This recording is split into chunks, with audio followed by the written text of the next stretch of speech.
Bien, bienvenidos con todos, muy buenos días.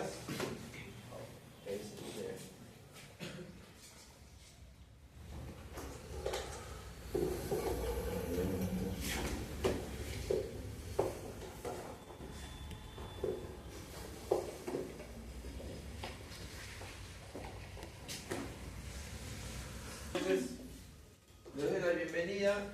Creo que algunos me conocen, saben cuál es mi metodología de enseñanza.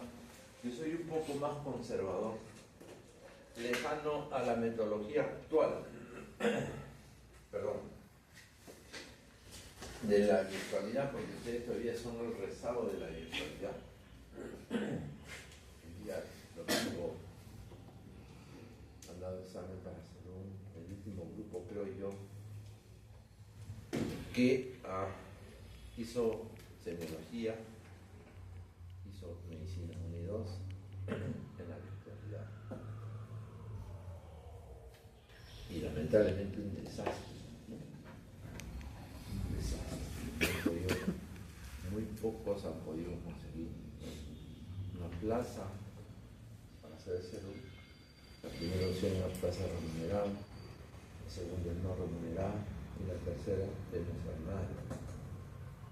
Entonces, creo yo, sin minimizar a todas las otras profesiones, la medicina es un tema aparte, ¿no? En donde el texto nos ayuda, los libros nos ayudan, las clases nos orientan, pero la práctica es la que nos forma. Así que ustedes deberían estar más en el hospital que sentados acá, como antiguamente era antes de la pandemia, ¿no? Si estábamos en el hospital, esta clase era en el aula del hospital, terminábamos la clase y por grupos iban, uno a neumología, otro a cardiología, otro a los servicios de cada especialidad, a ver pacientes. El mundo ha cambiado, nos giró la pandemia para mal, en la virtualidad, para mal realmente, y ustedes, la mayor parte de ustedes han seguido en esa línea, seguir con la virtualidad. No hay lectura, de por medio. Se ha perdido el hábito de poder leer, ¿no? Y eso, como resultado, son fracasos. En medicina, lamentablemente, es así. Hay que estar practicando todos los días, ¿no? Hay que leer. Bueno, tienen el aparato, el celular, ya lean el celular, pero sinceramente, para mí, personalmente, no hay mayor satisfacción que el libro. No hay mayor que poder pasar una hoja, revisar la hoja, que estar sentado viendo un monitor. Entonces, en afán al curso que vamos a empezar, ustedes están comenzando ya, entonces, ciencias clínicas, 6º ciclo, son 6 ciclos para hacer el internado. Es la oportunidad de ahora de ustedes tratar de corregir el timón, enmendar rumbos, si es que quieren conseguir sus objetivos, ¿no? Tengan en cuenta, yo conversaba con un ex interno que me dice, no importa, voy a dar el otro año, ¿no? Otro decía, no, yo me voy a preparar para el otro año. Ustedes saben la diferencia de un año, podrán ser jóvenes, pero cada año que cuenta, yo creo por 5, y económicamente otro. Muchos de ustedes saben, yo vengo del hospital de policía, en donde alguna vez yo ganaba muy bien en la práctica privada y quise pedir mi bajes a hacerme el retiro. Y un amigo, papá de uno de los coordinadores ahora del curso ¿Cómo es la vida?, su hijo está conmigo ahora. Entonces, su papá me dijo, mira, muy amigo mío, me dijo, mira, ven, ¿tú qué espíritu baja? Perfecto. ¿Qué baja tienes tú? Yo estaba en ese entonces para ascender a coronel. Yo soy comandante, le digo, ya pues, yo también soy comandante, me dice, pero hay que ascender este año a coronel. Porque en ese entonces la diferencia, por decir, el 100% del sueldo de un comandante y un coronel, era el 100%, era un salto con garrocha. Ascender a coronel era una millonada. Yo le digo, ¿para qué quiero estar llevando cursos, examen FIS? No, yo me dijo, pero bueno. Y desde ahí se me quedó. ¿Cuántos años vamos postulando? Y este es el segundo año que estamos postulando para ser coronel nacional. Multiplica ese 100% extra, me dijo, multiplica ese 100% extra que hemos dejado de ganar en estos 2 años. ¿Cuánto equivale en plata? ¿Qué plata perdida? Ya no la ganaste. Y ya no la vas a ganar porque esos 2 años son irrecuperables. Ya no la vas a ganar. Los que ascendieron con nosotros hace 2 años que ganan 100% más que nosotros dos. Y ese capital no se ha perdido. Porque ¿qué quiere decir? La práctica privada es ondulante. Está bien, y dicho y hecho. Después de la época de ganancia, bajó. ¿Cierto? Y entonces nos tuvimos el objetivo ya ascender y al año siguiente ascender. Esos años los perdimos, pero de ahí en adelante no perdí ninguna oportunidad que pasar. Y lo mismo pasa en medicina. Estos chicos, yo le expliqué el mismo ejemplo, ¿no? Miren usted. Dice, voy a esperar 1 año. El próximo año vas a hacer el examen, correcto. ¿Dices alguna vez el examen? No. O sea, vas por primera vez sin saber nada cómo será el examen. ¿Qué te cuesta darlo ahora? Tienes una idea. No estarás preparado, pero tienes una idea. Y si tienes la suerte de que viene algo que tú sabes, definitivamente, tú vas a postular el otro año, entonces el otro año no vas a postular a residencia porque vas a estar haciendo C1. Miren aquí los caminos. C1 lo vas a hacer ¿cuándo? En 2027, si es que ingresas. Porque ahí también hay 3.000, 4.000 para 1 o 2 acá. Con todas las especialidades. Salvo que quieran ser pastólogos, para uno, ¿no? Que no es mal negocio pastólogo. Medicina forense, acá no, pero afuera se hacen millonarios. Entonces le digo, no puedo dejar pasar el tiempo. Y esa es la invocación que ustedes están iniciando ciencias clínicas. Y es el punto de partida hasta el 12º ciclo. Después de este semestre no vuelven a ver semiología. Nunca más. Después pasan a medicina 1 y medicina 2. Y cada vez que pasan ya no van para atrás, después pasan a las especialidades quirúrgicas y así sucesivamente. Entonces hay que aprovechar las máximo. Y cuando tengan su tiempo libre, ir al hospital. Con un amigo, con un profesor, con cuantos profesores que van a ir conociendo, doctor, puedo acompañarlo en el hospital, en la emergencia, un día a la semana es suficiente. Una diabetes descompensada, un infarto del miocardio, un accidente cerebrovascular que ven en emergencia, nunca se van a olvidar. Pero ustedes lo ven en su teléfono, hoy ya lo saben y el viernes ya se les olvidaron. Pero si lo ven, no se van a olvidar. Entonces, este es como un preludio, prefacio de lo que va a ser la teoría conmigo. Las diapositivas son una referencia. Se ha quedado entre los profesores utilizar bibliográficamente el libro de Argento. ¿Correcto? Amplíen las clases por lo que yo les voy a decir acá. Como digo, esta es una orientación, ¿no? Va a ser, digamos, un muestreo de lo que es. No podemos poner todo lo que es la semiología en 2 horas, pero este es un muestreo, ¿correcto? Entonces les invoco que lean con qué profesor. Ustedes todos están en una sola sede de práctica. ¿Sí? Todos, ¿no? ¿En qué hospital están? ¿Con la doctora Vilés? Sí. Ya, perfecto. Con la doctora Vilés es un buen docente, antiguo como yo, que tenemos más de 20 años en la universidad y que les nace mucho la vocación de estudiar. Él jamás les va a decir, no vengan, no practiquen.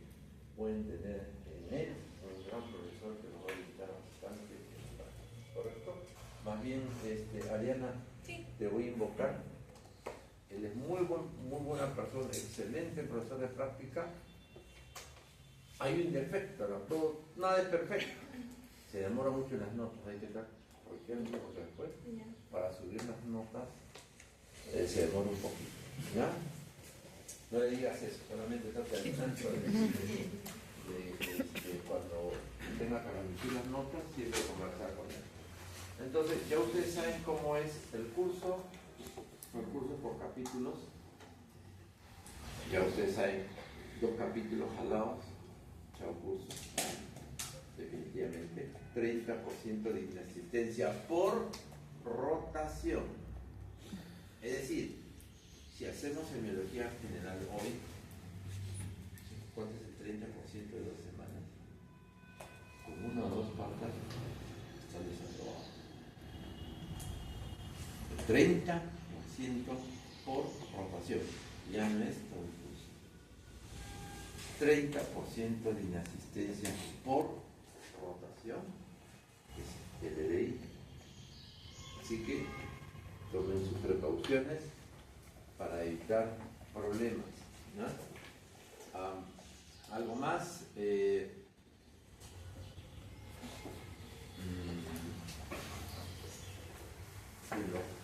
los temas de las semanas de la asistencia, creo que no. Y después los de medicina, ese problema con los portafolios y todo lo demás.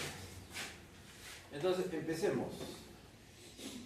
La historia clínica. La historia clínica es el documento fundamental del médico para poder establecer un diagnóstico y establecer el tratamiento adecuado.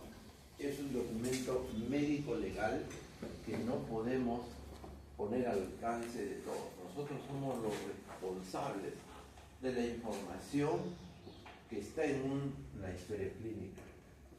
Nadie, excepto el médico tratante o el mismo paciente, puede autorizar los datos que constan en la historia clínica. Y me dio un juez. ¿No es cierto? El juez dispone y ordena y tenemos que dar. Por eso es un médico legal. No podemos, en una historia clínica, hacer borrones. No podemos tachar, no podemos sacar una hoja. Es un documento médico legal. Tampoco usar liquid paper. No. Un juez, un abogado, ve que hay un liquid paper en la historia, los acusa. Ahí estaba la prueba. ¿No? El doctor lo borró adrede. ¿No? Es responsable. Y lamentablemente los abogados son muy expertos en sacarnos la información sin ser médicos, viendo nuestras debilidades, viendo en lo que nosotros podemos fallar, ¿no? Si ve un borrón, el abogado inmediatamente, ¿y ese borrón qué explica? ¿Qué quiso decir? ¿Por qué se equivocó? ¿Dudó usted? ¿No estaba seguro de lo que iba a hacer? Así le dice el abogado. Usted no sabe lo que tiene o lo que realmente sabe de su conocimiento, por eso duda usted. Y nos hacen trastabillar. ¿Qué podemos explicar cuando vemos un borrón? Generalmente, si nos equivocamos, si no nos equivocamos, es poner 1 o 2 rayas sobre lo equivocado. Que se lea el error para que no haya después algún otro análisis, ¿no? que explique que vio tal vez un doble. No borre, no ponga liquid paper con 2 rayitas, ¿no? Y continúa y corrige. Pero permite leer nuestro error, que puede ser un error tipográfico. Entonces, ese es un documento médico legal que debemos, sobre todo, darle bastante importancia. De aquí va a partir la enfermedad actual del paciente. ¿Correcto? Y tenemos que ser muy acuciosos. Como vamos a ir viendo en la secuencia de la historia clínica, hay diferentes estamentos o partes. Acá ustedes vienen en una etapa, diría yo, tecnológica. Actualmente en los hospitales, al pero los hospitales modernos ya todo es tecnología, ¿no? Es decir, en mi teléfono tengo la historia, en mi teléfono tengo la tomografía, en mi teléfono tengo los exámenes laboratorios. Ya no tengo que ir al laboratorio y mandar a la técnica, al auxiliar, traerme la ecografía, no. Todo lo tenemos a la mano. Tiene sus pros y tiene sus contras, ¿no es cierto? Entonces, eso es algo que nosotros aquí lo vamos a apreciar. Tipo de historias clínicas, el de consulta externa, el de hospitalización, la historia clínica de emergencia, la historia clínica de cuidados intensivos. Son los diferentes tipos. En el consultorio externo, ahora, en la actualidad, se utiliza la telemedicina, ¿no? Es una consulta virtual en donde se examina al paciente, como le decía, todo es virtual, podemos ver la radiografía, los exámenes, conversar con el paciente, establecer un diagnóstico y un tratamiento. Presencial es cuando el paciente ya acude al hospital a un determinado consultorio. La historia clínica de hospitalización es cuando el paciente entra prácticamente para evolución y tratamiento. Entonces ya sabemos probablemente qué es lo que tiene o sospechamos qué es lo que tiene el paciente, le hacemos los exámenes correspondientes, le damos la medicación correspondiente y vemos cómo evoluciona. La historia clínica de emergencia es una historia concisa, ¿no? No por eso deja de ser muy importante, pero es una historia concisa, dirigida a la condición específica que tiene el paciente. Es la historia de emergencia. Es concisa, resumida y dirigida, ¿no?, a la patología por la cual llega el paciente al hospital o a la emergencia. Y la historia clínica de UCI es una historia clínica que fundamentalmente va dirigida al mantenimiento y mantener las condiciones hemodinámicas del paciente. Ya tenemos el diagnóstico, ya tiene el tratamiento, pero lo mantenemos hemodinámicamente, que no fallen los sistemas. Cuidados intensivos, ¿no? Yo siempre digo, justo estaba en emergencia la semana pasada en el hospital conversando con los emergencistas. La esencia de la medicina es la emergencia. La esencia de la medicina es cuidados intensivos, ¿no? Sobre todo emergencia. La especialidad de emergenciólogo es una especialidad relativamente nueva, ¿no? Pero que definitivamente nos pone en práctica nuestra, esencia de ser médico. Es pura adrenalina. Nos consumimos más rápido también. Nos consumimos más rápido porque definitivamente es un estrés constante y estamos parados todo el día.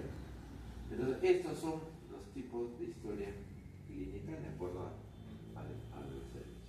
Y de acuerdo a las especialidades, hay una historia clínica, hay historia quirúrgica, una ginecobstétrica y una pediátrica, en donde también dirigimos nuestros estudios hacia lo que es cada especialidad, ¿no?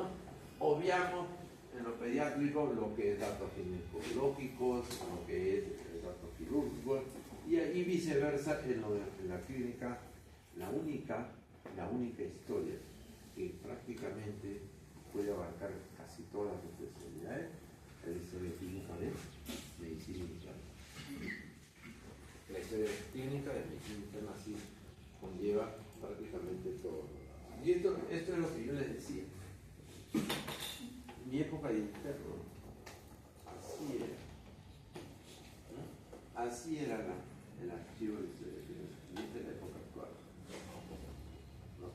Nosotros tenemos que, como interno, bajar, y muchas veces el operador está ocupado sacando todas estas historias para llevarlas por servicio. ¿Qué historia ha pedido medicina? ¿Qué historia ha pedido urología? ¿Qué historia ha pedido endocrino? Y así. Nos ponían un coche y de ahí salía por todo el hospital de cada consultorio. Así era el trabajo antiguamente. Entonces no había tiempo para que nos atendieran. ¿Qué hacíamos nosotros con autorización? Entrábamos y buscábamos nuestras propias historias, las que necesitábamos, ¿no? Codificadas por números o por letras. Y cuando volvía la historia se perdía. ¿Por qué? El señor cansado, la señorita cansada, nosotros también aburridos. ¿Dónde está? Por acá. ¿Dónde la pongo? Ah, por acá la pongo. Después punto de encontrar, nunca la encontramos, ¿no? ¿Cuál es el riesgo de esto? ¿Qué efecto puede tener un archivo de este tipo desde el punto de vista médico? A ver, una apreciación, ya que están en clínica, comencemos a... Ustedes hacen la historia clínica, ¿no es cierto? Están haciendo la historia clínica, comienzan a obtener los datos del paciente y él le dice, doctor, vengo yo porque tengo una garraspera, ¿no? Una garraspera y soy el archivador de historias. Doctor, sería un retraso del diagnóstico presuntivo. ¿Ah? Un retraso del diagnóstico presuntivo. No, pero él viene, ya desde el punto de vista semiológico, ustedes reciben al paciente. Entra el paciente, señor, ¿por qué viene? Buenos días. Doctor, tuve una garraspera en la garganta. En la noche me pica, me duele, me produce tos. Le digo, ¿es productiva? No moto flema, solo me produce tos.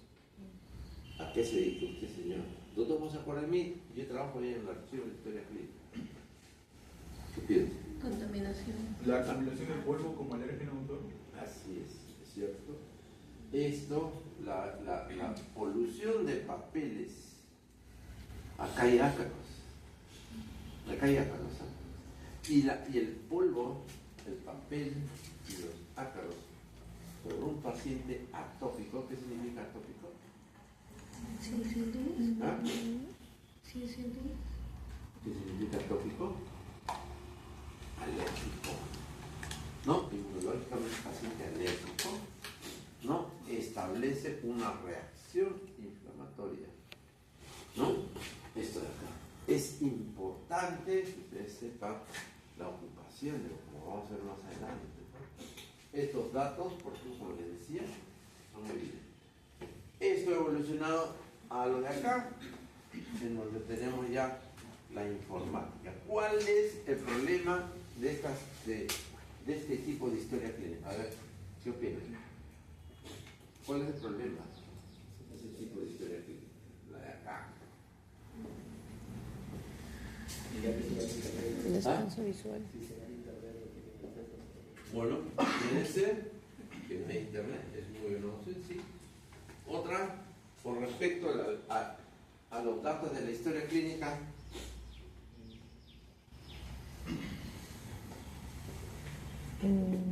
La famosa mano de a los secretaria. datos de la historia clínica. Yo agarro, me ¿Se siento... podrían modificar? ¿Son modificables? No, pero como punto negativo. Sí, desmodificable. Cualquiera puede tener acceso y lo cambia, ¿no? Pero, como les digo, es un documento médico legal y el que lo hace está cometiendo delito. Nadie puede tocar una historia clínica, ¿no? Hay un acceso de seguridad, pero hay gente que hackea. Pero ¿qué otro dato importante con respecto a esto que difiere de esto? Que yo diría, en ese sentido, esta era más ventajosa que esta. ¿Cómo se obtienen los datos en la computadora de esta historia clínica? ¿Ah? Que al teclear no se presta mucha atención a la historia que está con el paciente. A ver, repite. Que al teclear no se presta mucha atención a lo que el paciente. Ese es el problema. ¿Quién pasa la información de aquí? Y somos latinos, no por no decir peruanos, ¿no? Yo siempre lo digo. Un ejemplo, no, traen un carro japonés, ¿no? Un carro japonés nacido en Perú, pero no es un carro japonés. La marca es japonesa, pero se ensambla en México o Argentina. El carro a los 2 meses comienza a sonar clac, clac, clac. ¿Dónde está ensamblado? En Latinoamérica. Ya sabemos ya. ¿Por qué? Es el control de calidad, igual que se aplica acá. ¿No? El auto japonés que viene del Japón, si un carro allá en la puerta tiene 4 tornillos y falta uno, La producción de ese carro se paraliza hasta que no venga el cuarto tornillo. Así es. Ese es el control de la vida. Pero en México, en Perú, o en Argentina, o en Brasil, falta un tornillo y el otro le dice, oye, ciérralo nomás, es un solo tornillo, ciérralo, no le falta el clap y lo bota el carro. Y a los 2 meses está chillando, porque es un control de calidad. Igual la historia clínica. ¿Quién es la persona responsable de pasar los datos? Omisión de un solo dato cambia todo el panorama de la historia clínica, ¿no es cierto? Dependerá de su estado de ánimo, dependerá del cansancio o fatiga que tenga, de los problemas personales. Es bien complicado este dato, ¿no? Es práctico, es rápido, pero también tiene sus desventajas. En cambio, en el papel está plasmado. Cualquier cambio o modificación se va a notar. Igualmente acá, ¿no? Pero cuando nosotros leamos la historia clínica, no vamos a estar seguros al 100% de la información que vamos a recibir. Bien. Las partes de la historia clínica. Empecemos por la ectoscopía. Es la apreciación que vamos a tener del paciente cuando ingresa por la puerta del consultorio, ¿no? Datos aparentes: el sexo, la edad, el estado de la edad, la actitud, que es importante, la fase, que es la expresión facial del paciente, ¿no es cierto? Y algún otro dato destacado. Es ectoscópicamente, cuando se lee, ectoscópicamente, ¿qué te pareció el paciente? Es un paciente despierto, lúcido, entró caminando, entró en silla de ruedas, entró con un familiar, entró solo. Son los datos ectoscópicos que vamos a tener. Es lo más importante. Por ejemplo, yo decía, entraba al consultorio de neumología un paciente con dificultad respiratoria, ¿no? Disneico, tosedor, ¿no? Que se agita al dar pasos cortos, edad 70 años, ¿no? Y ya yo lo sentaba, señor, por favor, tú me sientes, y lo primero que hacía es, yo ponga sus manos sobre la mesa y tire los dedos. ¿Por qué lo hacía? ¿Por qué lo hacía? ¿Ah? ¿Por qué lo hacía? Señor, viene por problemas respiratorios, disneico, uno si es fumador. ¿Qué tiene que ver las manos con el fumador? No. Otro dato más importante. ¿Las uñas? ¿Qué pasa con las uñas? ¿Solidarias? No. Las manos están deshidratadas. ¿Ah? Por eso es importante la ectoscopía, ¿no? Generalmente, enfermedades crónicas del adulto mayor, desde el punto de vista respiratorio, lo primero que debemos pensar es un cáncer de pulmón. Lo segundo, de acuerdo a su ocupación, puede ser una neumoconiosis. Lo tercero puede ser un enfisema producto del tabaco,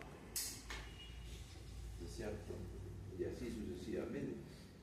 Todas esas enfermedades respiratorias crónicas producen una deformación distal de los dedos de la mano, que se llama los dedos en palillo de tambor. Todos, así es, ¿no? Los dedos en palillo de tambor se presentan en cáncer de pulmón, en enfisema, fumadores, neoplasias del pulmón. Entonces, cuando entraba Disney y me lo ponía sobre la mano, ya estaba yo teniendo un grupo de enfermedades en qué pensar en el diagnóstico. Y si le preguntaba cuál es su ocupación, me dice minero, el diagnóstico estaba hecho. Si es minero, ¿qué cosa tiene? Paciente minero. ¿Ah? Ah, pero eso tiene un nombre. El pulmón minero, ¿cómo se llama la enfermedad? Neumoconiosis, ¿no? Entonces, es la manera como nosotros tenemos que ir viendo el detalle ectoscópico, la ectoscopía general, ¿cierto? Ahora, si entra un paciente igualmente disneico, con dificultad respiratoria, cara hinchada, ¿cierto? Lo hago sentar, le exploro las manos, no tiene palillo de tambor, pero veo sus tobillos hinchados. La media deja huella en su piel, en el pie que veo. ¿En qué pienso? Disneico, hinchado. ¿Enfermedad renal crónica? Una, otra. E insuficiencia cardíaca. Entonces, ese corazón no está bombeando, el paciente está reteniendo líquido, se está hinchando, se está botagando, cara pletórica, edema de pies, ¿no es cierto? Dificultad respirar. ¿Y qué le pregunto para confirmar a este paciente? ¿Qué le pregunto en la noche? ¿Qué le preguntaría a él durante la noche? ¿Qué es lo que hace para confirmar, por decir, una insuficiencia cardíaca? Si al acostarse se ahoga. Eso se llama Si tener un decúbito, ortopnea. ortopnea. Si el paciente me dice, doctor, duermo con 3 almohadas, ahí está. Insuficiencia cardíaca. ¿Correcto? Entonces, eso es lo que nos orienta. Y si entra delgado, caquético, pálido, ¿no es cierto? Tosedor, diaforético, 25 años, ya no 70, 25 años. ¿En qué pienso? Caquético. Tuberculosis. 25 años. Tuberculosis. Edad del paciente, la edad habla mucho, ¿no es cierto? La edad, porque si entra un paciente igual caquético, pálido, diaforético, igual que ese joven de 25, pero tiene 75 años, ¿en qué pienso? En un cáncer. La edad marca la pauta, nunca se olvide de eso, nunca se olvide, ¿no? Entonces, porque justo ayer veía una vecina que vive en los Estados Unidos, va y viene al Perú. Nos salíamos con el y nos encontramos aquí, es norteamericana, una mujer blanca, rubia, ya de unos 70 años y más, ¿no? Entonces mi esposa también, que es enfermera, también nos miramos. La práctica nos lleva inmediatamente cuando vemos a alguien, comenzamos a hacer diagnóstico involuntariamente. Y por más que sea blanca, pero yo la vi ya un color de papel, ya parece un fantasma. Entonces yo, ¿sabes qué? Hay un cangrejo. Me dice, no seas malo, ¿cómo no? Hay un cangrejo, paciente de esa edad, que la noche en la mañana está totalmente pálida. Aquí hay un cangrejo. ¿Y por qué pienso? ¿Saben a qué me refiero con cangrejo? Al cáncer, ¿no? Ahora, ¿por qué pienso yo? ¿Cuál es el síntoma cardinal que no falta en todo tipo de cáncer? ¿Qué signo estrobótico no falta en todo tipo de cáncer? Anemia. Anemia. La anemia, ¿no? Cuando hay anemia en un adulto mayor, pensemos ya, probablemente, en un cuadro neoplásico, ¿no? Eso es lo que nos va a orientar prácticamente. Entonces, esa es la parte estrobótica. La anamnesis puede ser directa, indirecta o mixta. ¿Qué se refiere? Directa cuando el mismo paciente me da los datos. Indirecta porque, ¿verdad? El familiar. Y mixta entre los dos, ¿no? Es la forma de redactar la historia, la anamnesis, ya sea directa, indirecta o mixta, ¿no? La afiliación, miren ustedes, todos estos datos son importantes. Cada ítem tiene una trascendencia. Es importantísimo. Esto lo hace generalmente la parte administrativa, ¿no?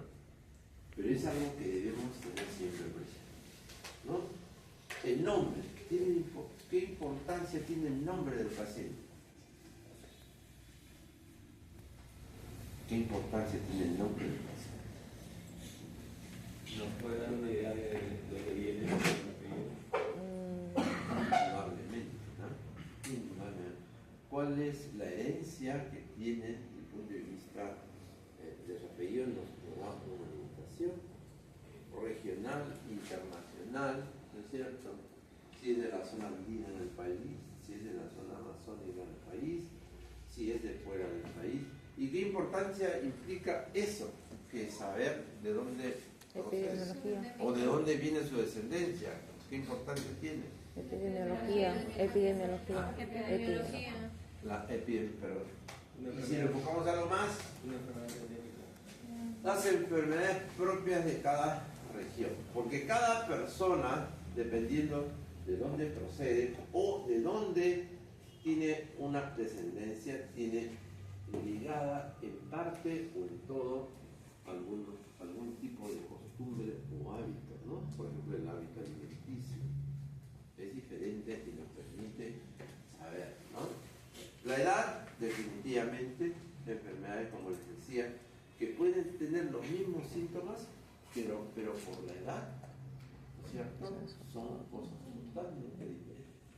¿No? Enfermedades de edad joven, enfermedades de edad adulta o adulto mayor, no tienen que ver con los demás. El sexo, indudablemente, patología. Acá hay un problema, ¿no? En la actualidad, decían así medio en broma, la vez pasada que llegó un paciente, y ahora todos se respetan, tienen un baile intermedio, hombre y mujer intermedio. No, con todo respeto, pero que para mí no tiene sentido. Pues puede llegar un paciente ahora con fenotipo así de mujer, vestida de mujer, pero es hombre. Y llega con signos de prostatitis, vestida de mujer. Y se considera mujer, pero tiene hipertrofia prostática. ¿Qué cosa es hombre?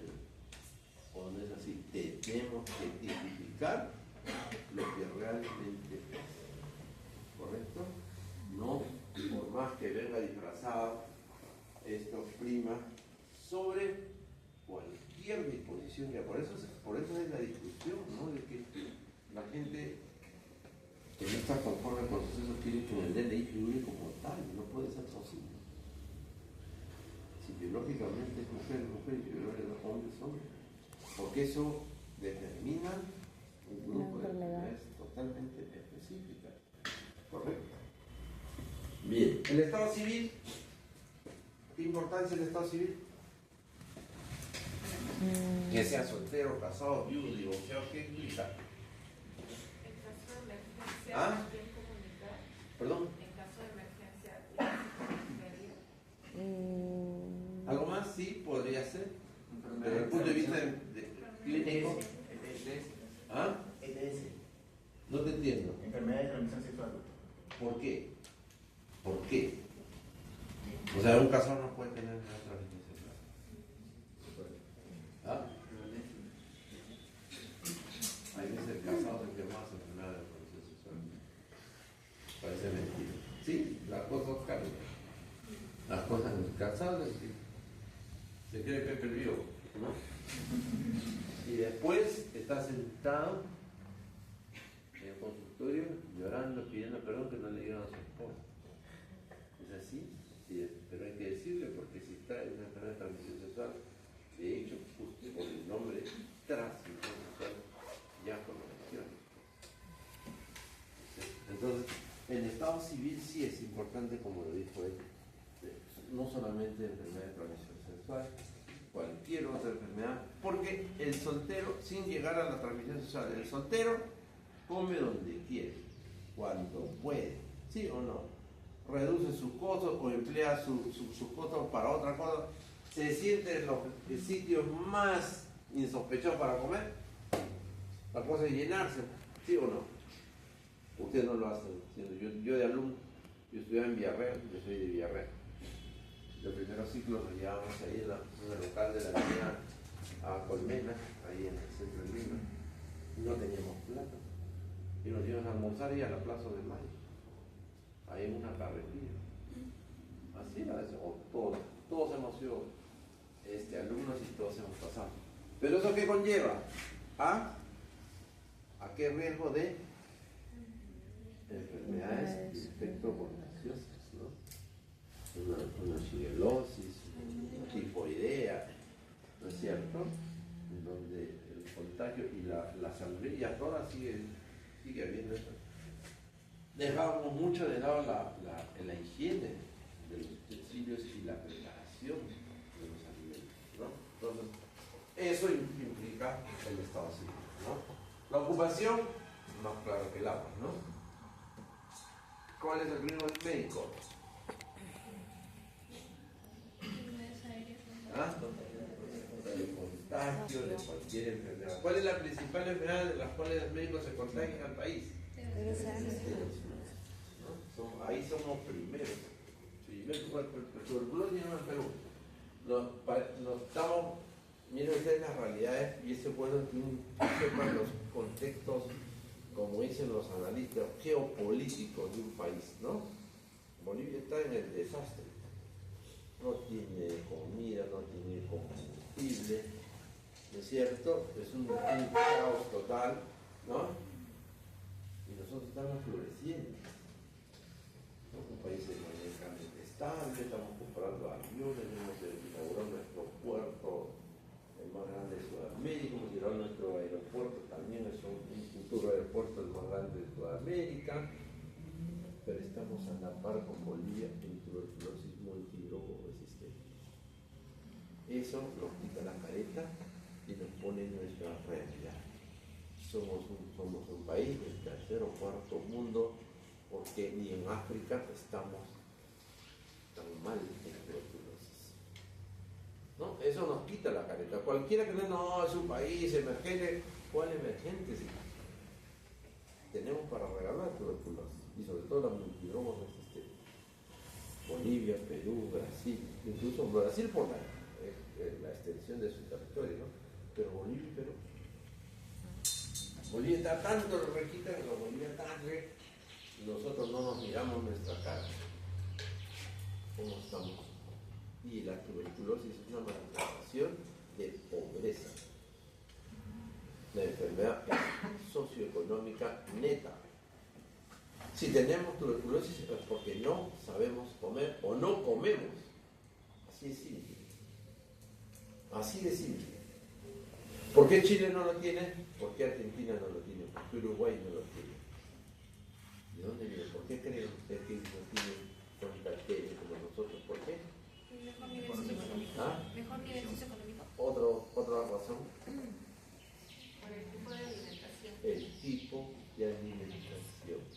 Allá comen carne y acá comemos harina. La rica comida peruana es la peor del mundo. Con todo el respeto de la rica, pero dice no, pero es la peor del mundo. Arroz, pan, papa, fideo, todo es harina. Desayuno, carne de harina, chapainitas, tallarines, todo es harina. Y el caldo de harina que es agua con grasa caliente. Esa es la verdad de las cosas. ¿Nutre? Para nada.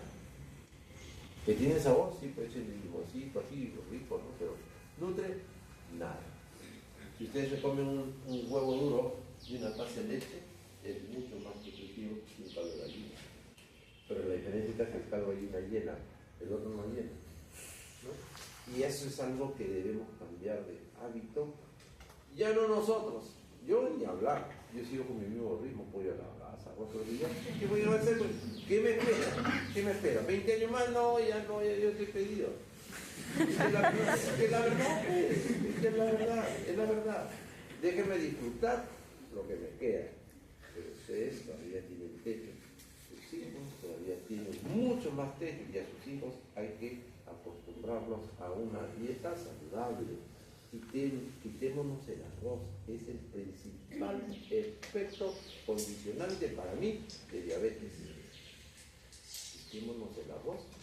Hagan un plan de estudio, a alguien que se les ocurra hacer una dieta de 100 arroz y van a ver, esos nunca van a tener diabetes. El arroz es el alimento fundamental de la comida peruana, pero sin embargo es el elemento fundamental del sobrepeso y de la hiperglicemia. Entonces, grado de instrucción, definitivamente, como uno se expresa que tengo que avanzar. Ahorita ya le dejo la diapositiva. El grado de instrucción implica mucho, como le decía, ¿qué como? ¿No? Por decir un dato, ¿no es cierto? ¿Cómo me debo hacer? La higiene es fundamental en el ser humano, ¿no? Y se ha demostrado que de la falta de higiene también es un factor desencadenante, no de enfermedades infecciosas solamente, sino también de neoplasia. A ver, quien me conteste esta pregunta ya se va, lo ponemos al curso. ¿Qué enfermedad puede producir cáncer en el varón por falta de higiene diaria? Cáncer de próstata. No. Gonorrea. Gonorrea. ¿Qué enfermedad por falta de higiene? Uno, tres, cuatro, cinco. Acabó Por ejemplo, el cáncer de pene tiene relación estrecha con el esmegma. ¿Qué cosa es el esmegma? Es la secreción que se produce en el pene, sobre todo en los pacientes no circuncidados, que se impregna en la piel. Si no hay higiene diaria, el esmegma puede ser un factor condicionante del cáncer. ¿No? Entonces, eso es importantísimo. Y en el caso de la mujer, igual la cervicitis crónica también puede ser un factor condicionante para el desarrollo del cáncer de cervix. Entonces, la higiene es un factor importantísimo. Por eso, ¿cómo lo obtenemos? De acuerdo al grado de instrucción. ¿No? Esa es otra gran diferencia con Chile, con Argentina, con Uruguay. Nuestro nivel de instrucción es muy bajo. Algo que el doctor Osnayo en las reuniones antes del curso comentó y me parece una buena advertencia que ha hecho, y se lo contó al respecto, va a decir así ustedes no, a la generación de él dijo, yo conocía a los analfabetos. Él dijo, yo pensé que conocía a los analfabetos, ¿no? Porque por definición el analfabeto que no sabe leer, no sabe escribir, ¿no es cierto? Pero he visto que hay una generación de analfabetos que saben leer y saben escribir. ¿Cuáles son? ¿Qué analfabeto es ese? ¿El que sabe leer y que sabe escribir? Su generación, porque no lee. A esa conclusión hemos llegado porque no lee. ¿No? El no analfabeto sabe leer, sabe. Una cosa es saber leer, pero no lee, ¿no? Sabe leer, pero no lee, ¿no? Y creo que hizo una buena diferencia en ese sentido, dejando de lado, por ello, sin menospreciar las demás profesiones, pero nosotros tenemos que leer todos los días. Así, todos los días. ¿No? Es algo que nos pone en práctica. Escuchen al doctor Huerta, que no es de mi devoción, el doctor Huerta de RPP, el consultor médico de Radio Perú, que no es de mi devoción, porque cuando empezó la pandemia me dijo, ¿por qué se pone mascarita tanta vez una gripe sencilla que no va a pasar nada? Y después dijeron 200.000 muertos la gripe, que él decía, no pasa nada, ¿por qué usan mascarilla 3M, tan loco? Y resultó 200.000 muertos. Pero tiene algo de positivo el doctor Huerta, que revisa información médica de actualidad. Porque como él vive en Atlanta, ¿no es cierto?, tiene acceso a la información última de terapéuticas, enfermedades, es interesante. No soy devoto de él, pero no hay que restarle el mérito que tiene, el gran mérito que tiene de actualizarlo de tan simple. Ustedes a las 6 de la mañana que escuchen un RPP o a las 5 de la tarde, ¿no? O entren al podcast de RPP y ahí está todo su programa, van a ver qué interesante sobre medicina. Y dar la información bibliográfica como para revisarla, para no quedarnos con lo que dice. Pero tienen que leer. Bueno, el documento ideal, lugar de nacimiento, de acá, lo más importante, lugar de nacimiento. ¿Cuál es la diferencia entre el lugar de nacimiento y procedencia? ¿Ah? ¿Lugar de nacimiento? Pues ya. Pero de repente nació en Tumbes, pero vive en Puno. Toda su vida vive en Puno, cambia la cosa, ¿no? Entonces nos enfocamos al lugar donde realmente reside el paciente, donde convive, donde realiza su trabajo profesional o no, ahí lo enfocamos, ¿correcto? Entonces, eso es importante. ¿Y la religión es importante? Sí. ¿Por qué? Transfusiones de sangre. ¿Ah? Transfusiones de sangre. Lo primero es en la transfusión de sangre y lo segundo es en la creencia de uno, ¿no? Son conceptos que ustedes tienen que ir manejando. Cuando un paciente está en fase agónica y sabe que ya va a morir, ¿a quién recomiendan ustedes y está ansioso? ¿A quién recomiendan ustedes? ¿Al psicólogo o al cura? ¿A quién recomiendan? ¿Al psicólogo o al cura? Después leer lo que yo recomiendo. El cura. ¿Ah? Al cura. ¿Por qué no al psicólogo? Porque puede sentirse ¿Ah? atacado el paciente. ¿Cómo? Puede sentirse atacado el paciente o con menos esperanzas. Y no tanto como... El psicólogo tiene un protocolo de acción como especialista que nos da cierta comprensión de la realidad y lo que puede venir después. Pero está enfocado en un tiempo de vida del paciente que no sabemos cuándo va a morir. ¿Y saben por qué yo recomiendo el cura? Porque, yo soy católico a mi manera, yo no me confieso, yo no voy a misa, pero yo rezo por mi padre. Yo hablo a mi manera. Me considero católico como así, aunque estoy en falta, estoy en pecado porque no voy a misa. No me confieso con el cura, pero yo me confieso directamente. Me salto con garrocha al cura y me confieso a mí. Claro, la mejor manera. Y creo que si algún día me juzgan arriba, entenderán mi posición, ¿no? Entonces, ¿por qué el cura? Los sacerdotes católicos nos hablan de que la vida de nosotros empieza después de la muerte. ¿O no es así?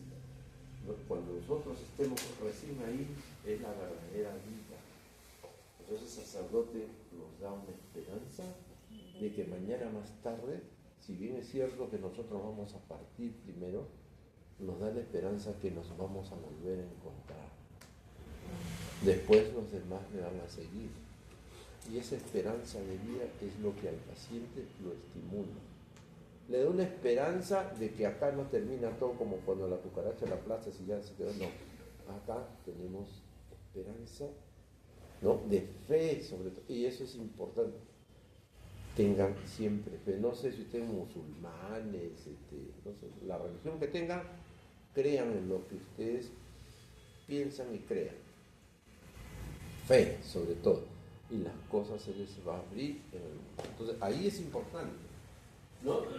La religión implica no solamente por lo que es el paciente, qué religión tiene, sino qué le podemos dar como parte de la religión. Algunos consideran que no. No, está hablando roca, que se acabó, ya no hay nada que hacer. Es cierto, porque yo les cuento la historia de los pacientes y yo mismo les voy a contar una historia. Que, digamos, en la pandemia, 3 coleras,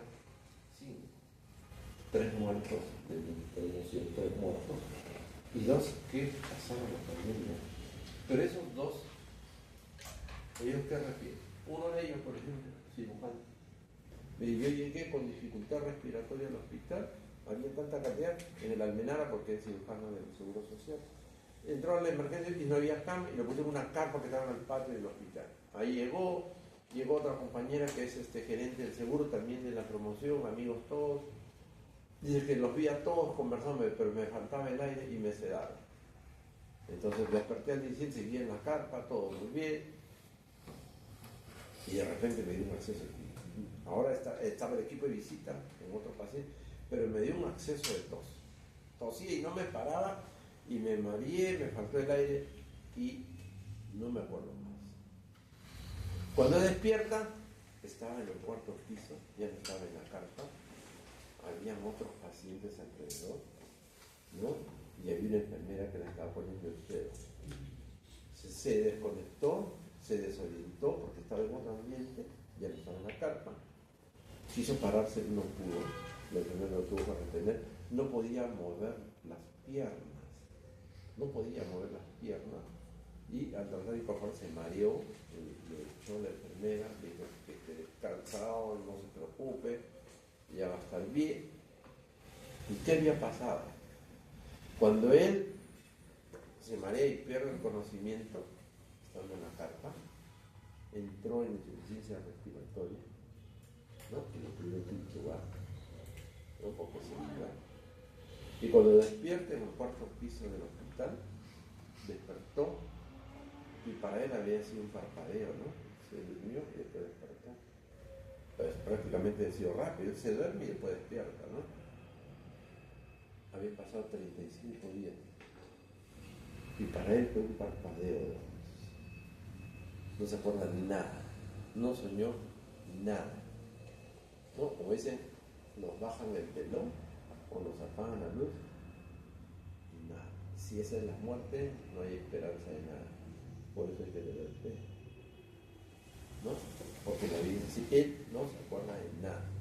35 días intubado. Y despertó. ¿Sabe quién la despertó? Una hora antes llegó su esposa y le habló al oído. Eso es lo que dicen las enfermeras. A la hora después de que su esposa le habló al oído, despierta. No sé, pero eso se lo dejo a discreción. Si nosotros como médicos no debemos creer en nada, ¿no? Mientras el corazón lata, hay vida. Si no late, ya no hay vida. Así es simple. Y si la muerte es así, estamos fritos, ¿eh? Como la cucaracha, nos pisan y se apagó la luz y ya no hay nada. Y mi experiencia, el año pasado, me operan de una litiasis renal, segunda vez que me operan de una litiasis. Bueno, no operación, sino es una intervención, una citoscopía con rayos láser. Todo bien, todo perfecto. Entro a la sala de operaciones, vienen todos mis amigos, no te preocupes, mira, estás entrando 7 de la mañana, 8:30, estás en tu cuarto tomando desayuno. Con el láser es rapidito, no te vamos a cortar nada. Entramos por citoscopio y llegamos, listo, ya, perfecto. Ahora te vas a dormir, me ponen la anestesia. 8:30 mi cuarto, sí, 8:30, me desperté 2 de la tarde, no me acuerdo nada. Y en sala de operaciones seguía recuperación. ¿Qué me pasó? Me ponen la anestesia y me pongo bradicárdico, hipotenso, con insuficiencia respiratoria. ¿Qué fue? Nadie sabe. Me tuvieron que intubar, porque la operación era que me tuvieron que intubar, poner fluidos, adrenalina y todo lo demás. En media hora no respondía, me seguía chocando, ya tenía miedo de que entrara en paro. Vinieron los anestesiólogos intensivistas. ¿Qué fue? Nadie sabe. Y yo, ni esperanza. Me dijeron media hora, una hora. Pero así, no me acuerdo nada. Tal vez en mi caso, porque yo estaba anestesiado. No sé si a mis compañeros también los cerraron. Pero los bloquean totalmente. La única, y eso lo dejo para que ustedes filosofen, pero no es real. Mi esposa, que es enfermera del hospital, también se acercó a mí y me habló al oído, media hora antes. ¿Tendrá valor? Pues que sí, pues que no. Corolario, nunca hablen de más frente a un paciente por más inconsciente que esté. Porque no sabemos si realmente nos está escuchando. No se puede poner delante del paciente, ya está pedido, ¿no? Déjale. Nunca hablen de más frente a un paciente, por más inconsciente que esté. No sabemos qué es lo que está viviendo, qué es lo que está pasando, qué es lo que tal vez está escuchando, ¿no? Eso es como un corolario de lo vivido. Bien, la raza, el idioma es importante. ¿Cómo nos comunicamos con un paciente que no es hispanohablante en el caso de nosotros? ¿Qué hacemos? ¿Qué hacemos?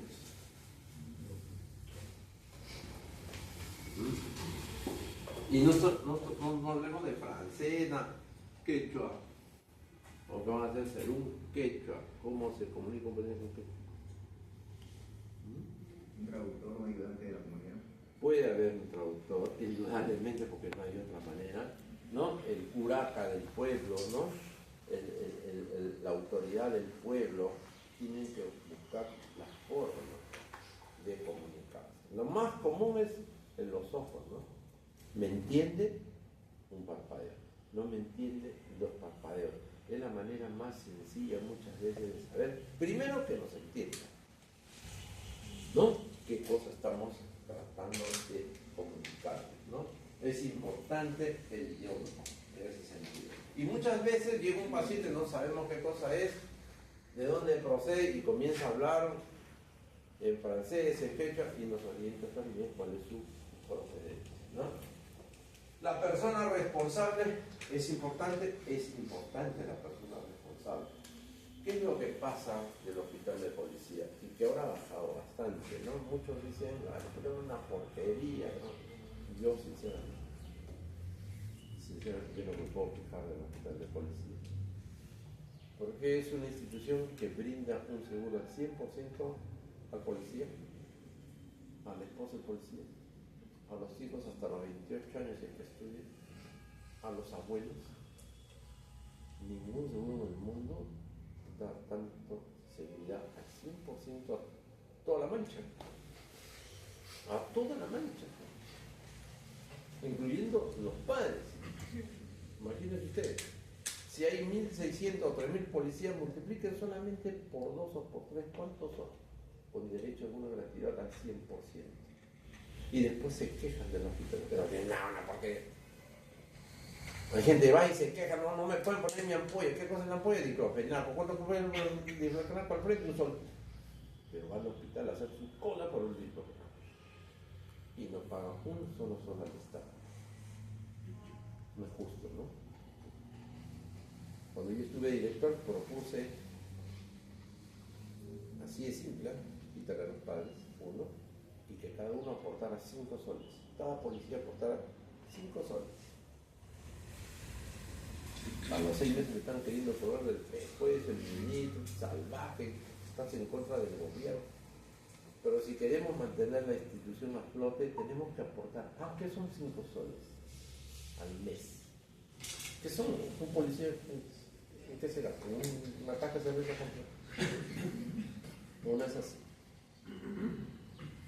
Entonces, hay que ver las cosas en un contexto bastante amplio con respecto, digamos, a esto, ¿no?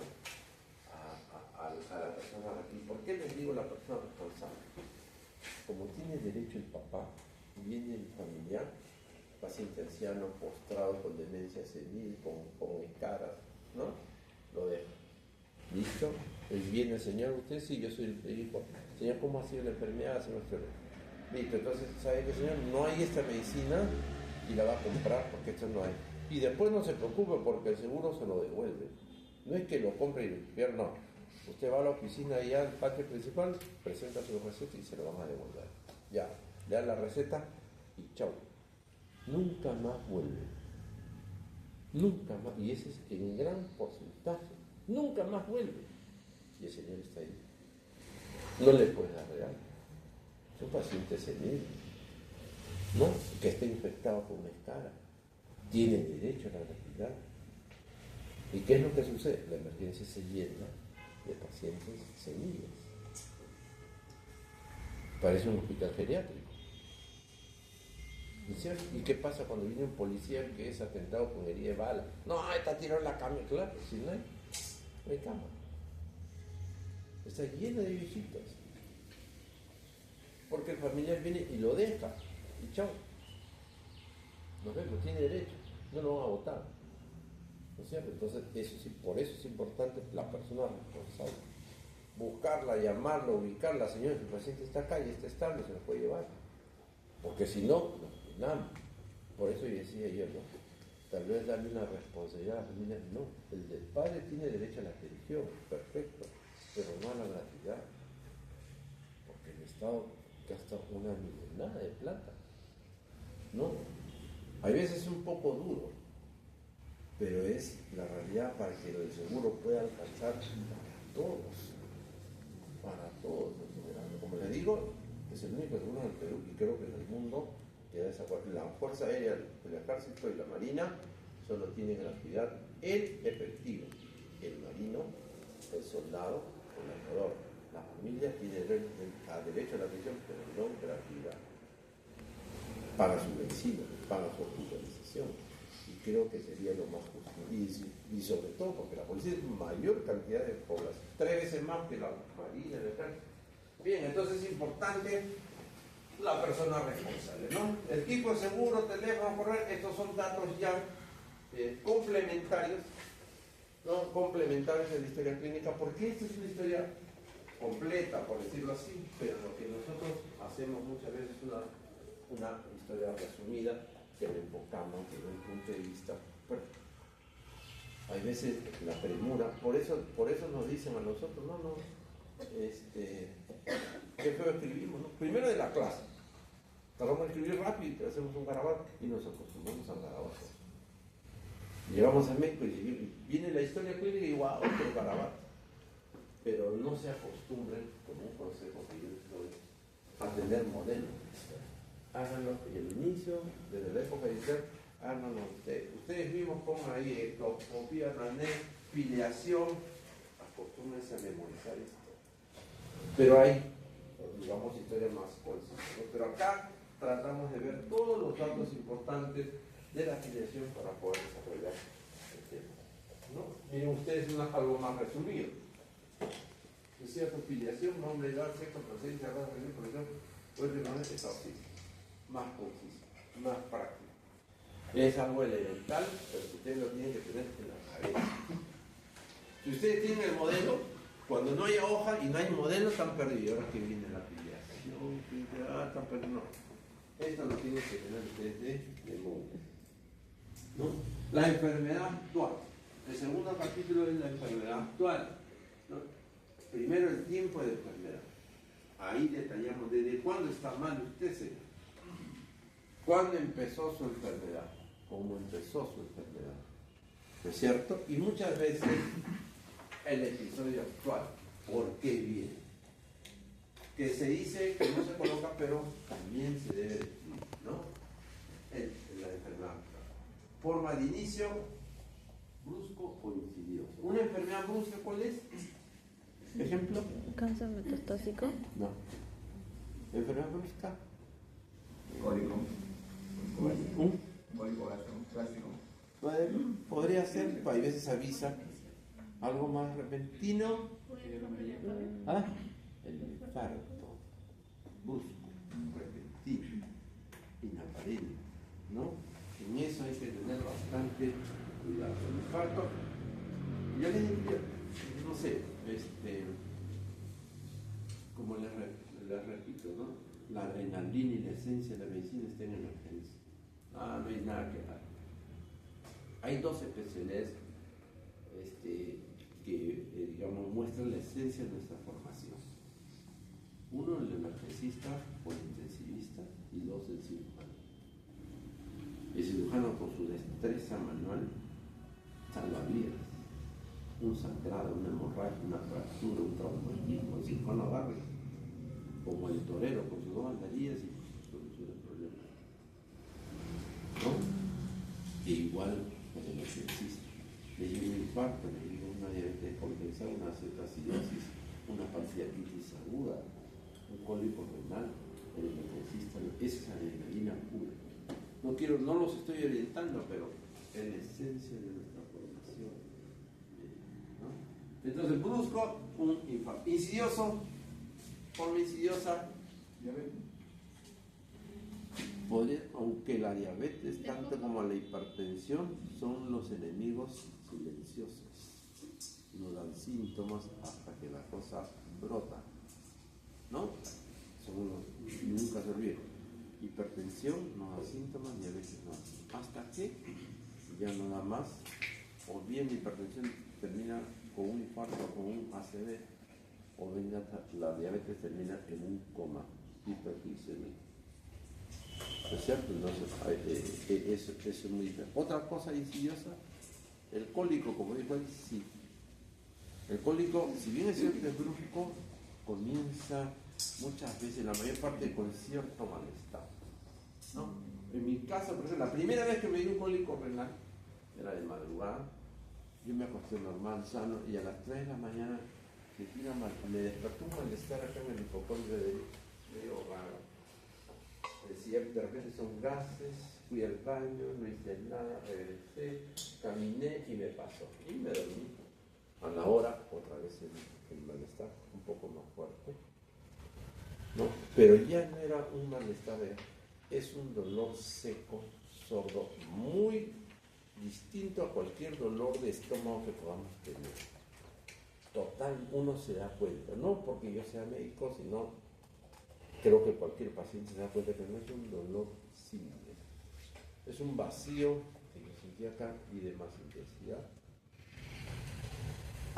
Me puse un antiespasmódico, analgésico, con metamizol, me pasó un 50%, pero seguía. 3 horas después ya el dolor mucho más intenso. Entonces fue un dolor de inicio insidioso, progresivo, que a las 3 horas ya se focalizó como tal. Y a Dios gracias, no como un verdadero cólico renal, porque el cólico renal es uno de los dolores más intensos que hay, comparable esta vez al trabajo de paro, ¿no? Porque el cálculo tapa totalmente el uréter y la orina no pasa, y se distiende el uréter y eso produce el dolor. Pero sin embargo a mí me empezó así, un inicio insidioso. Hay que determinar después del tiempo de la enfermedad cómo inició. ¿Es brusco? ¿Cierto? O fue insidioso, que nos permita saber frente a qué está, ¿no? El curso es progresivo, es estacionario o regresivo. ¿Qué quiere decir? Empezó los síntomas y siguen aumentando, progresivo. Se sigue empeorando el paciente, sigue estando mucho peor. Eso es evolutivo o progresivo. Estacionario, empezó como tal y sigue, no ha variado. El dolor sigue la misma intensidad, sigue en el mismo sitio, no ha variado por horas, ¿no es cierto? O por día. Y esto es simple. Por ejemplo, ¿cómo es la apendicitis? ¿Cómo empieza una apendicitis? ¿Cómo empieza una apendicitis aguda?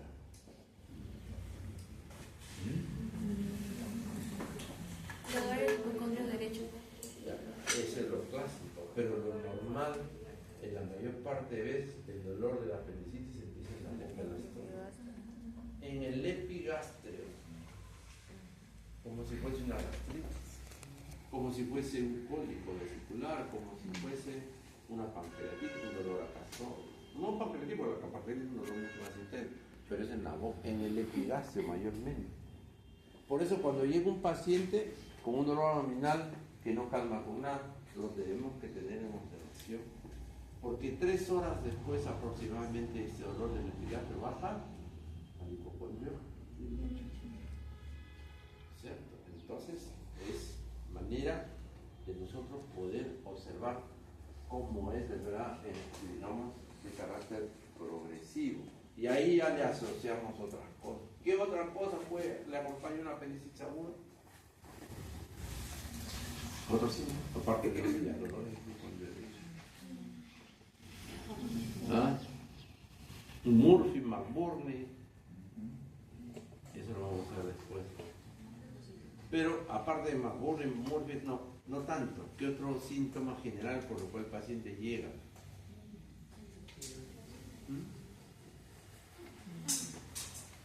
Fiebre.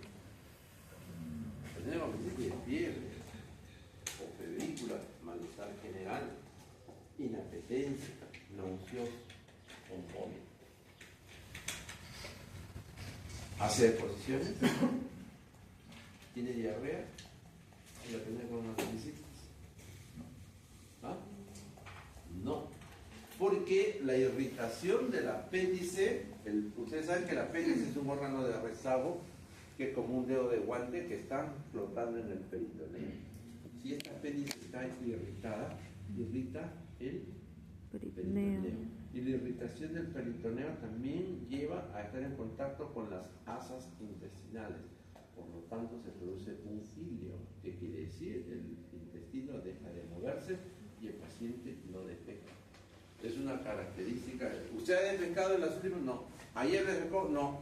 Entonces ahí probablemente producto de la reacción inflamatoria a nivel abdominal. ¿Es cierto? Entonces, son síntomas que nos debemos ir preguntando. El estacionario sí, definitivamente, el paciente que ingresa con las mismas síntomas y persiste en el tiempo. ¿No? Puede persistir en el tiempo los síntomas. sintomatología y determinamos que es un paciente estacionario. Y el regresivo, el paciente que ingresa con una sintomatología y que de repente mejora las horas. ¿No? Tal vez, por ejemplo, asma bronquial. Que insuficiencia más y que después de unas horas está mejor. ¿Cómo se llama bien?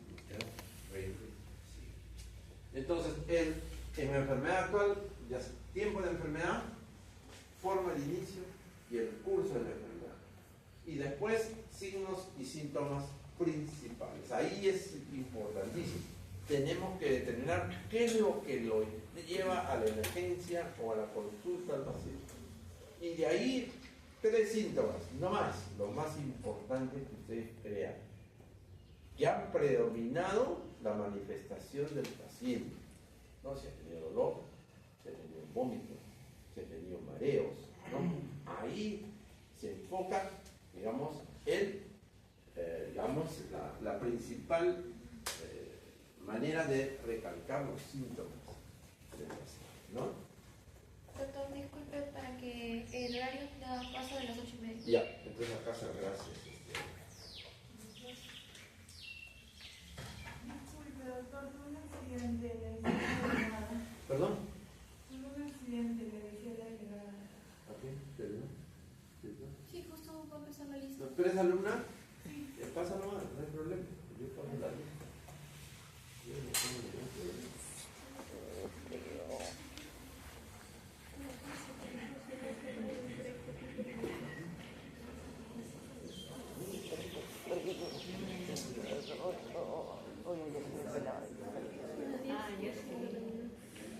No sé cómo me fue.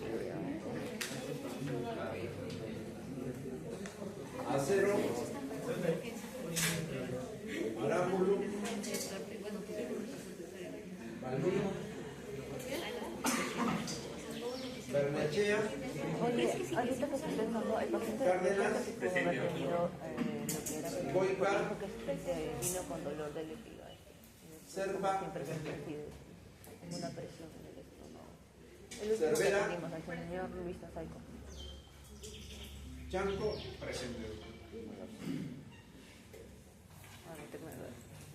¿quién? Presente, doctor. En algún caso no hubiera tenido diarrea. Pero el doctor está mencionando Cholán, que viene con fiebre, Collantes, tiene náuseas, vómito y diarrea. Claro, pero diarrea no. Diarrea. Dávila, Tiene un Dávila. es que no hay peristaltismo, o sea, no. Ponte mal. Díaz Alcarraz, ¿Qué paralítico? Gabe, Y Greco, Hidalgo, No, entonces no sería Laura, necesario, porque es gastritis. León, Yancari,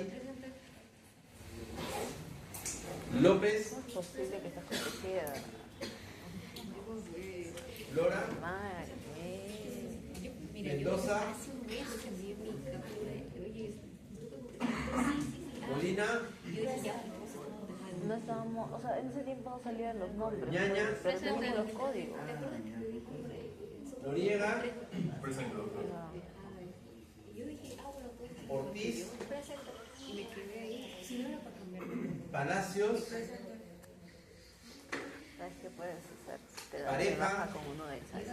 Pareja, Tocas así. No, estás solita. Peceros, Oye, sí. ¿Quién es el tejada contigo? Quisca, Quispe Prado, Rodríguez, ¿Qué? ¿Yo voy a estar con Rodrigo sola? Sarabia, Potapel y un niño alérgico atópico, no asma bronquial, rinitis, que es bastante común. En la actualidad, por ejemplo, en las condiciones de la casa en las que son más o menos ya estables, por ejemplo, ya no se usa alfombra.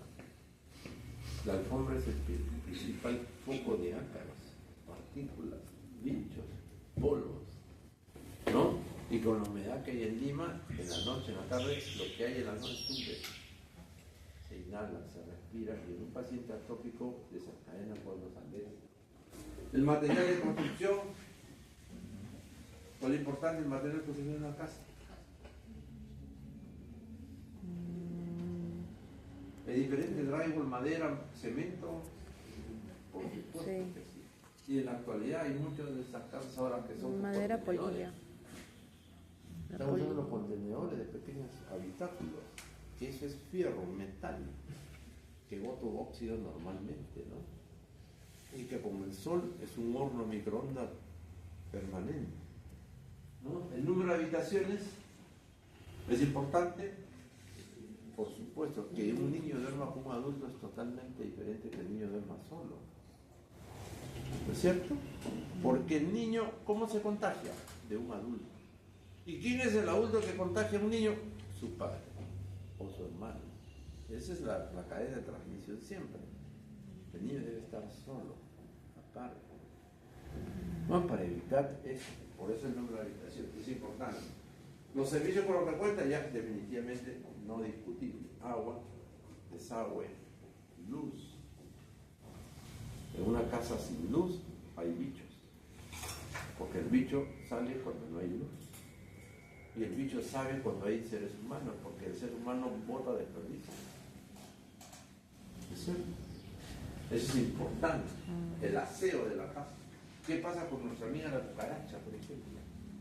El insecto más repugnante que puede haber, pero vive millones de siglos. No ha cambiado nada genéticamente. Y dice que no va a cambiar nada si han hecho en el atolón de Mururoa, cuando Francia reventaba acá frente a las costas del Perú. En el atolón de Mururoa son bombas atómicas. No pusieron bichos. La cucaracha está intacta. Genéticamente la radiación no le ha hecho nada. Nada. Sigue intacta. Pero ¿cuál es, por ejemplo, el antecedente en el domicilio de que haya cucaracha? La cucaracha es un factor alérgico. ¿La cucaracha la ven en el día? No la ven. ¿A qué hora sale? En la noche. ¿Y dónde está? ¿Dónde se esconde? En los zócalos de las casas, en los conductos de la corriente, ¿no es cierto? En los baños, en la cocina sobre todo. Se esconde y en la noche sale, ¿no? Parasita, come y después regresa a su escondite. Se queda ahí, vive, come hasta que muere. Una vez que muere, ¿ustedes han visto una cucaracha muerta en la calle, en la vereda? ¿Cómo se pone? Como un cartón con un aserrín, ¿no es cierto? Eso se convierte en polvo y con la humedad de Lima ese polvo se eleva dentro de la casa. El paciente que es atópico inhala y hace su cuadro alérgico. Si es asmático, hace su crisis asmática. ¿No? Y es un bicho que está en todo Lima. Lamentablemente, pero la higiene es importante porque desencadena una enfermedad de tipo alérgica en el paciente asmático es fundamental. El aseo es importantísimo. Un ambiente tiene que estar bien ventilado, bien limpio. Y aquellos insectos, como le digo, como las cucarachas, son capaces de producir una reacción alérgica de tipo bronquial. Entonces, estos antecedentes son importantes. Ocupaciones, viajes, tipo de alimentación, tipo de vestir. Ocupaciones anteriores, definitivamente también. Entonces, un paciente que pueda estar, el mecánico, por ejemplo. El mecánico de frenos deja de hacer frenos y pasa a ser transportista. ¿Qué antecedente de importancia tiene el trabajar con frenos? ¿En el desarrollo de qué enfermedad? Frenos de los carros, de las motos. Respiratorio. ¿De qué tipo? Inflamatoria por el asbesto. Inflamatoria por el asbesto. Muy bien, tú dijiste, el asbesto es parte del componente de las pastillas de freno. Y ustedes ven, cuando van a arreglar el carro, un frenero tiene que limar la pastilla para que asiente sobre el plato, ¿no? Como dice Miguel, lo mejor tiene que hacer su camita para que agarre a sentar con paz. Si ustedes ven el frenero, frota la pastilla sin ninguna protección. Y él al frotar eso está produciendo, como dicen, una limalla. La limalla son las micropartículas de asbesto que tiene la patilla que salen al aire y el paciente lo respira. Y está demostrado, así como el tabaco, que el asbesto desencadena cáncer pulmonar y cáncer pleural. Entonces, si este paciente ahora es chofer, o de repente ahora es chef, pero anteriormente era plenero y tiene una tumoración pulmonar, tal vez esa sea. No es importante los antecedentes previos, ocupaciones anteriores que nos permitan tener una idea más clara. Los viajes previos, indudablemente, ¿no? Vamos a una zona endémica de una enfermedad que no tenemos en nuestro medio y nos podemos contagiar, ¿no? Lo más común es la diarrea del viajero, ¿no? Que es bastante común, pero no tanto, muchas veces no necesariamente infecciosa, sino por, digamos, los componentes de la vida. Nosotros, para afuera, no tenemos diarrea del viajero, porque nosotros comemos acá ají, rojoto, pimienta, pimentón, todas las especies habidas por ahí. Si vamos a Europa o Estados Unidos, es comida de gallinero, pero verdulitas, lechuguitas, no nos hacen ni costillas. Pero aquel que viene de afuera para acá sí, nunca comió culantro, ¿no? Y eso es una diarrea mundial, la diarrea del viajero, porque nuestra comida es muy condimentada, ¿no? Demasiado, como le digo, es muy rica nuestra comida, pero es la peor del mundo. Somos farináceos. ¿Qué significa farináceos? Somos gordos de harina, arroz, papa, pan, fideo, azúcar por cantidades. Y no me van a decir de que la gaseosa, por ejemplo, una gaseosa es lo mismo que una gaseosa que es feo. No es lo mismo. Demostrado científicamente que una gaseosa con edulcorante es abismalmente lejos de una gaseosa normal, pero tampoco se debe usar. No porque tiene menos calorías, me voy a soplar 3 litros de gaseosa sin azúcar, ¿no? Definitivamente. Entonces, esos son los datos. El tipo de alimentación, como les decía, y el tipo de vestido, ya les daba el ejemplo, ¿no? Un sujeto que entró de vestido de mujer y está con una hipertrofia prostática, ¿no? El tipo de vestido dice mucho, definitivamente, ¿no? Y la calidad, la forma de vestir, el higiene de la ropa también dice bastante. Los antecedentes personales, fisiológicos, perinatales, cuál ha sido su control perinatal, el desarrollo psicomotor, que es importante establecer el desarrollo psicomotor. ¿De qué depende el desarrollo psicomotor? Del ambiente familiar. Definitivamente, ¿no? Si no es un ambiente familiar adecuado, algo disfuncional va a producir un trastorno del desarrollo psicomotor, en donde no está el tipo de personalidad que va a tener el paciente. Puede ser un paciente depresivo, puede ser un paciente agresivo, que depende mucho del desarrollo psicomotor. Las inmunizaciones, las vacunas, ¿no es cierto? ¿Qué vacunas no ha tenido? No es que preguntemos qué no ha tenido, para poder partir de ahí como antecedente para alguna otra enfermedad. Los antecedentes sexuales, el inicio de su relación sexual, el número de parejas, ¿no? La protección la protección personal, ¿no? A los métodos anticonceptivos, si es hetero o homosexual, que también es importantísimo, ¿no? Para las enfermedades de transmisión sexual, sobre todo VIH, y en fin, ahora no solamente bien, hepatitis B, transmisión rápida, directa, asintomática, y que puede debutar con una cirrosis, un cáncer hepático, sin haber tenido síntomas nunca antes. Y eso es algo que debemos tener bastante consideración, ¿no? Las traducciones también, sobre todo. Ahora el VIH se maneja, se controla, hasta pueden salir gestando, porque ahora todo ha desarrollado bastante bien con el centrifugado del semen, o sea, no hay ningún problema. Una hepatitis B es más mortal que un VIH. Y se transmite por fluidos, por relaciones sexuales, ¿cierto? Entonces es mucho más bueno, no da síntomas. Y debutamos de repente con una cirrosis, o debutamos con un cáncer de hígado. Y en eso hay que tener bastante cuidado. Sobre todo las damas, no quiero decir que los hombres tampoco, pero las damas no se dejen llevar por el cuento. que va a ser diferente, nada, es lo mismo. El nombre Pateperro, así, con todas las letras se lo digo, el nombre es Pateperro. ¿No? De la verdad. Entonces ya, obstétricos es la menarquia, es su primera regla, ¿no? El régimen catamenial, ¿cómo es su regla? Porque muchas veces la paciente viene anémica, ¿no? ¿Y qué cosa estamos buscando por otro? Y de repente es una regla profusa, abundante. Hay que saber cómo es tu menstruación de una paciente cuando haya un sangrado de ese tipo, ¿no? Andrea es, bueno, el número de parejas que pueda tener la paciente, ¿no? La fórmula obstétrica, cuántas gestaciones, cuántos partos, cuántos abortos, que es importante, y los tipos de partos. Ahora todo es cesárea, ¿no?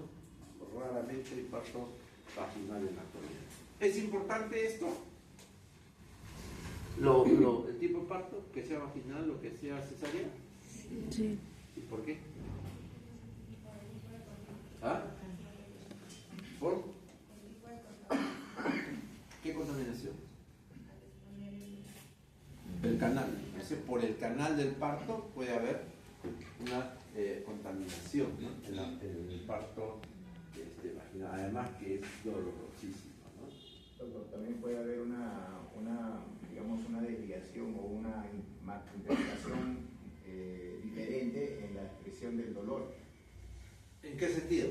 Porque al no tener al no pasar por el dolor natural del parto, realmente para hacer una prueba de valoración en cuanto a la parte del síndrome de dolor, tienen otro tipo de valoración. Claro, eso es cierto, porque valoramos, se dice que el dolor del parto es inigualable. Entonces es un parámetro para medir o estabilizar el umbral del dolor, ¿no? Eso se ha perdido, porque realmente ahora casi todo es programado vía cesárea, con todas las implicancias que también puede tener una cesárea. ¿Por qué es importante poner ahí está? Por ejemplo, revisemos tipo parcial. Paciente viene, supongamos, paciente de 45 años, viene con distensión abdominal, dolor abdominal, distensión, náuseas, no elimina platos, no hace exposición de hace 2 días, correcto, se le toma una radiografía de abdomen, hay niveles hidroaéreos que hablan realmente de un hilio, entonces el hilio paralítico es una parálisis intestinal. Antecedentes, 3 partos vía cesárea. ¿Cuál es la relación? ¿Qué tiene que ver el parto con la función intestinal que tiene?